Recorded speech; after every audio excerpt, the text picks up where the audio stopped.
Hello and welcome back to SirKentSaid.com.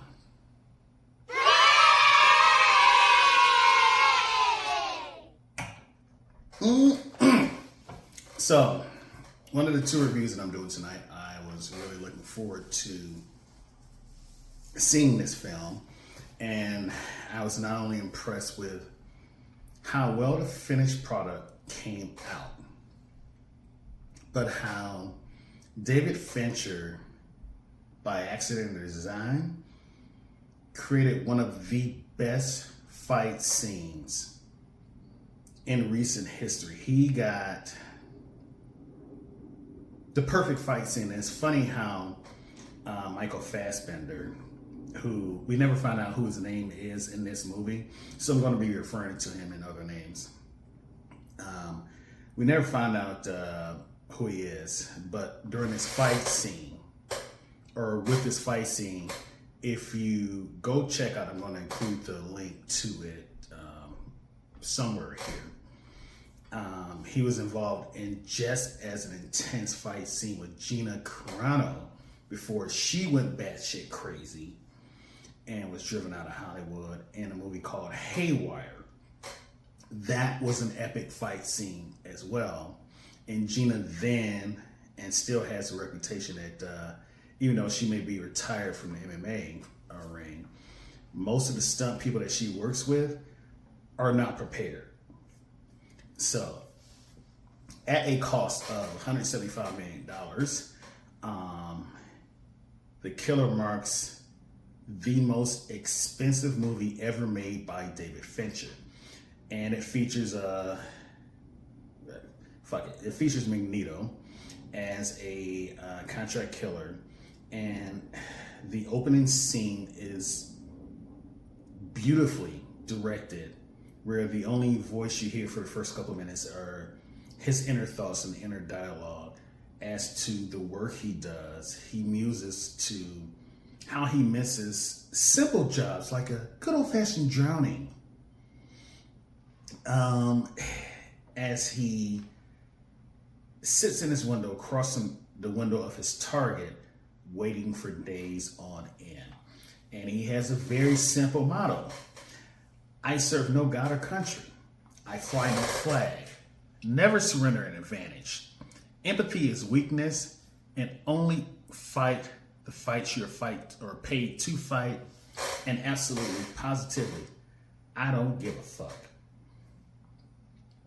These are some of his core mottos that he lives by until this very hit, which in all of his illustrious history, he has never missed, he has never failed, and you are built up to that belief masterfully by Finch through his dialogue, through the one conversation he has, through the fact that he's been in this hide for days waiting on his target. And when the dude finally shows up, he fucks around and shoots Proxima, looking fine as hell, instead of his target, which starts a shit show as far as his profession is concerned. Because apparently, if you miss a target, especially one like this, in his world, they kill you. So, yeah. Unfortunately, they fuck with the one person he does give a fuck about in his life.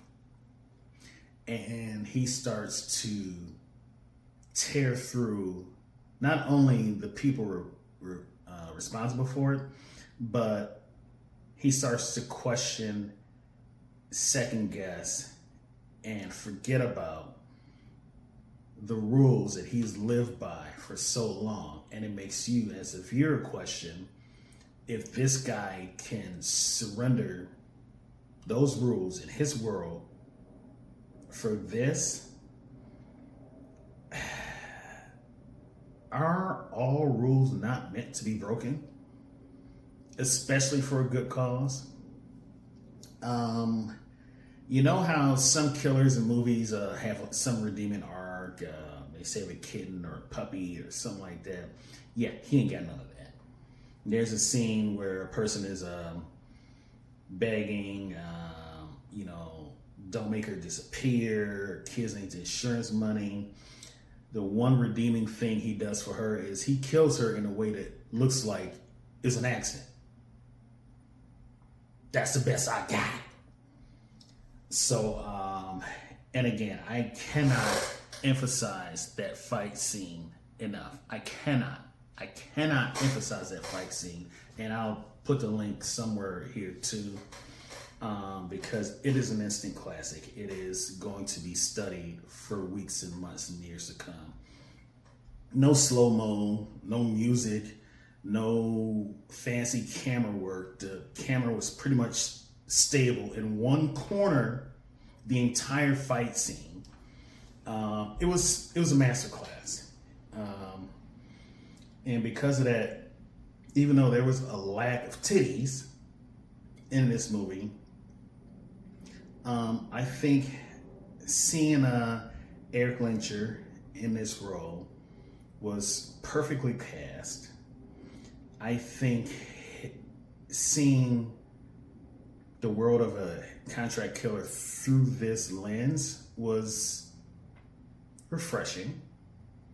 And because of that, I am definitely gonna recommend this 9 out of 10. You really need to see this movie on Netflix. And if you don't have Netflix, get Netflix just to watch this. Oh, and don't forget next month, Rebel Moon. So you might want to keep it for 2 months. But yeah, 9 out of 10. Those are my thoughts, and I'll see you on the other side.